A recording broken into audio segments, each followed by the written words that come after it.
ಆತ್ಮೀಯ ಬಂಧುಗಳೇ, ಶ್ರೀಮದ್ ಭಗವದ್ಗೀತೆ ತತ್ವ ವಿವೇಚನಿ ಟೀಕಾ ಅಧ್ಯಾಯ 4 ಜ್ಞಾನಕರ್ಮ ಸನ್ಯಾಸ ಯೋಗ. ಇದರಿಂದ ನಾವು 41ನೇ ಶ್ಲೋಕವನ್ನು ತಿಳ್ಕೊಳ್ತಾ ಇದ್ವಿ. ಓದ ಭಾಗದಲ್ಲಿ ನಾವೇನು ತಿಳ್ಕೊಂಡ್ವಿ, ಕೃಷ್ಣ ಹೇಳ್ತಾನೆ ಅರ್ಜುನನಿಗೆ, ಯಾರು ಕರ್ಮಯೋಗದ ವಿಧಿಯಿಂದ ಎಲ್ಲ ಕರ್ಮಗಳನ್ನು ಕೂಡ ಭಗವಂತನಿಗೆ ಅರ್ಪಣೆ ಮಾಡಿರ್ತಾನೋ, ಮತ್ತು ಯಾರು ವಿವೇಕದ ಮೂಲಕ ಎಲ್ಲ ಸಂಶಯಗಳನ್ನು ಕೂಡ ನಾಶ ಮಾಡಿಕೊಂಡಿರ್ತಾನೋ ಅಂಥ ಅಂತಃಕರಣವನ್ನು ವಶ ಮಾಡಿಕೊಂಡಿರುವಂತಹ ಪುರುಷನನ್ನು ಈ ಕರ್ಮಗಳು ಬಂಧಿಸೋದಿಲ್ಲ ಅಂತ ಹೇಳ್ದ.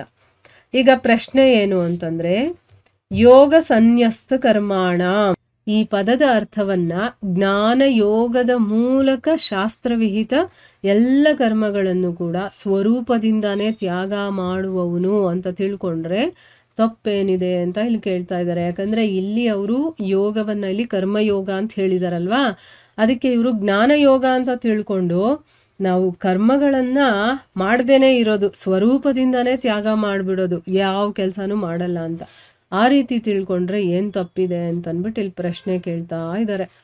ಅದಕ್ಕೆ ಉತ್ತರ ಏನು ಅಂತಂದರೆ, ಇಲ್ಲಿ ಸ್ವರೂಪದಿಂದ ಕರ್ಮಗಳ ತ್ಯಾಗದ ಪ್ರಕರಣ ಅನ್ನೋದೇ ಇಲ್ಲ, ಆ ಒಂದು ಘಟನೆನೇ ಇಲ್ಲ. ಇಲ್ಲಿ ಈ ಶ್ಲೋಕದಲ್ಲಿ ಹೇಳಿರುವಂತಹ ಯೋಗದ ಮೂಲಕ ಕರ್ಮಗಳ ಸನ್ಯಾಸ ಮಾಡುವ ಮನುಷ್ಯನಿಗೆ ಕರ್ಮಗಳು ಬಂಧಿಸೋದಿಲ್ಲ. ಅಂದರೆ ತಾನು ಆ ಕೆಲಸಗಳನ್ನು ಯೋಗದ ಮೂಲಕ ಮಾಡ್ತಾನೆ, ಆಗ ಅವನಿಗೆ ಕರ್ಮ ಬಂಧನಗಳು ಬಂಧಿಸೋದಿಲ್ಲ ಅಂತ ಹೇಳಿ ಮುಂದಿನ ಶ್ಲೋಕದಲ್ಲಿ ಅವನು ತಸ್ಮಾತ್ ಪದದಿಂದ, ಅಂದರೆ ಆದ ಕಾರಣ ಅಂತ, ತಸ್ಮಾತ್ ಅಂತಂದರೆ ತಸ್ಮಾತ್ ಪದದಿಂದ ಆದರ್ಶ ಅಂತ ತಿಳಿಸ್ತಾ ಭಗವಂತ ಅರ್ಜುನನಿಗೆ ಯೋಗದಲ್ಲಿ ಸ್ಥಿತನಾಗಿ ನೀನು ಯುದ್ಧ ಮಾಡುವಂತ ಆಜ್ಞೆ ಕೊಟ್ಟಿದ್ದಾನೆ. ಆಯ್ತಾ? ಅಂದರೆ ನೀನು ಕೆಲಸ ಮಾಡು ಅಂತ ಹೇಳಿದಾನೆ. ಇಲ್ಲಿ ಕೆಲಸವನ್ನು ಸ್ವರೂಪದಿಂದ ತ್ಯಾಗ ಮಾಡು ಅಂತ ಹೇಳ್ತಾ ಇಲ್ಲ ಅವನು. ಆಯ್ತಾ? ಅದಕ್ಕೆ ಮುಂದಿನ ಶ್ಲೋಕವನ್ನು ತಗೊಂಡಾಗ ನಮ್ಗೆ ಇದು ಅರ್ಥ ಆಗುತ್ತೆ, ಇಲ್ಲಿ ಯಾಕೆ ಕರ್ಮಯೋಗವನ್ನು ತಗೊಂಡಿದ್ದಾರೆ, ಜ್ಞಾನಯೋಗವನ್ನು ತಗೊಂಡಿಲ್ಲ ಅಂತಂದ್ಬಿಟ್ಟು. ಇಲ್ಲಿ ಭಗವಂತ ಹೇಳ್ತಾ ಇರೋದು ಕರ್ಮಯೋಗದ ಬಗ್ಗೆನೇ ಅಂತ. ಯಾಕೆ ಅಂತಂದರೆ ಮುಂದಿನ ಶ್ಲೋಕದಲ್ಲಿ ತಸ್ಮಾತ್ ಅನ್ನುವಂಥ ಪದವನ್ನು ತಗೊಂಡು ಆದರ್ಶ ಈ ರೀತಿ ಮಾಡೋದು ಅಂತ ಹೇಳ್ತಾ ಇದ್ದಾನೆ. ಸೊ ನೀನು ಯೋಗದಲ್ಲಿ ಸ್ಥಿತನಾಗಿ ಯುದ್ಧವನ್ನು ಮಾಡುವಂಥ ಆಜ್ಞೆಯನ್ನು ಕೊಡ್ತಾ ಇದ್ದಾನೆ.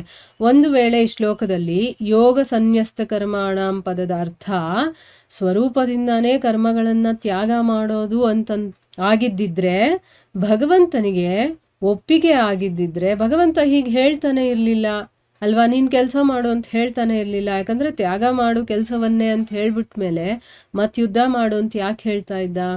ಸೊ ಅದಕ್ಕೋಸ್ಕರನೇ ಇಲ್ಲಿ ಯೋಗ ಸನ್ಯಸ್ತ ಕರ್ಮಾಣ ಅನ್ನುವಂಥ ಅರ್ಥವನ್ನು ಸ್ವರೂಪದಿಂದ ಕರ್ಮಗಳ ತ್ಯಾಗವನ್ನು ಮಾಡುವವನು ಅಂತ ತಿಳ್ಕೊಳ್ಳದೆ, ಕರ್ಮಯೋಗದ ಮೂಲಕ ಎಲ್ಲ ಕರ್ಮಗಳಲ್ಲಿ ಮತ್ತು ಅದರ ಪರಗಳಲ್ಲಿ ಮಮತೆ, ಆಸಕ್ತಿ ಮತ್ತು ಕಾಮನೆಯನ್ನು ಕಂಪ್ಲೀಟಾಗಿ ತ್ಯಾಗ ಮಾಡಿ ಅದೆಲ್ಲವನ್ನು ಕೂಡ ಪರಮಾತ್ಮನಲ್ಲಿ ಅರ್ಪಣೆ ಮಾಡುವಂತಹ ತ್ಯಾಗಿ ಅಂತಲೇ ತಿಳ್ಕೊಳ್ಳೋದು ಸರಿಯಾಗಿದೆ ಅಂತಂದ್ಬಿಟ್ಟು ಹೇಳ್ತಾ ಇದ್ದಾರೆ. ಯಾಕೆ ಅಂತಂದರೆ ಮೇಲೆ ಹೇಳಿರುವಂಥ ಪದದ ಅರ್ಥವನ್ನು ನಾವು ಪ್ರಕರಣಕ್ಕನುಸಾರವಾಗಿ ಈ ರೀತಿನೇ ತಿಳ್ಕೋಬಹುದು ಅಂತ.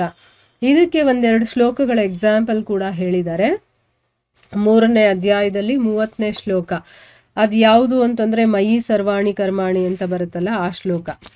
ಅದರಲ್ಲಿ ಭಗವಂತ ಏನು ಹೇಳ್ತಾನೆ, ಅಂತರ್ಯಾಮಿ ಪರಮಾತ್ಮನಾದ ನನ್ನಲ್ಲಿ ತೊಡಗಿಸಿರುವ ಚಿತ್ತದ ಮೂಲಕ ಸಂಪೂರ್ಣ ಕರ್ಮಗಳನ್ನು ನನ್ನಲ್ಲೇ ಅರ್ಪಿಸಿ ಆಶಾರಹಿತನು, ಮಮತಾರಹಿತನು ಮತ್ತು ಸಂತಾಪರಹಿತನೂ ಆಗಿ ನೀನು ಯುದ್ಧ ಮಾಡು ಅಂತ ಅಲ್ಲೂ ಕೂಡ ಹೇಳಿದ್ದಾನೆ. ಅಂದರೆ ನೀನು ಯುದ್ಧ ಮಾಡು ಅಂದರೆ ಕೆಲಸ ಮಾಡು ಅಂತ ಹೇಳ್ತಾ ಇದ್ದಾನೆ ಹೊರತು ಕಂಪ್ಲೀಟಾಗಿ ಅದನ್ನು ಬಿಟ್ಬಿಡು ಅಂತ ಅವನು ಹೇಳಿಲ್ಲ. ಇನ್ನು ಮುಂದಿನ ಒಂದು ಶ್ಲೋಕ ಯಾವುದು ಅಂತಂದರೆ 5ನೇ ಅಧ್ಯಾಯದ 10ನೇ ಶ್ಲೋಕ. ಅದರಲ್ಲಿ ಏನು ಹೇಳಿದಾನೆ, ಬ್ರಹ್ಮಣ್ಯಾಧಾಯ ಕರ್ಮಾಣಿ ಸಂಗಂ ತ್ಯಕ್ತ್ವ ಅಂತ ಬರುತ್ತಲ್ಲ ಆ ಶ್ಲೋಕ.